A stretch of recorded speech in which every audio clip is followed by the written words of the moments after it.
আমি অজিত গুপ্তা। আমার চ্যানেলের নাম হচ্ছে স্মার্ট ডগ চ্যানেল। লোকেশন হচ্ছে বর্ধমান। এই যে ইংলিশ ল্যাব্রাডর মেল আছে। হ্যাঁ, যদি নেওয়ার থাকে আমার সঙ্গে কন্ট্যাক্ট করতে পারেন। আমার ফোন নাম্বার হচ্ছে 9382880165। যখনই কিনবেন, হ্যাঁ, ইংলিশ ল্যাব্রাডর কিনবেন, হ্যাঁ, আপনি কোয়ালিটি দেখে কিনবেন, মা বাবা দেখে কিনবেন।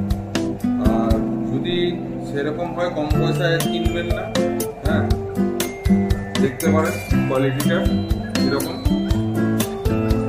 রেটটা দেখুন, পিছনটা দেখাই, শর্ট টেল আছে। হ্যাঁ, দেখলেই বুঝতে পারবেন। এটা আমি শুধু ল্যাব নিয়ে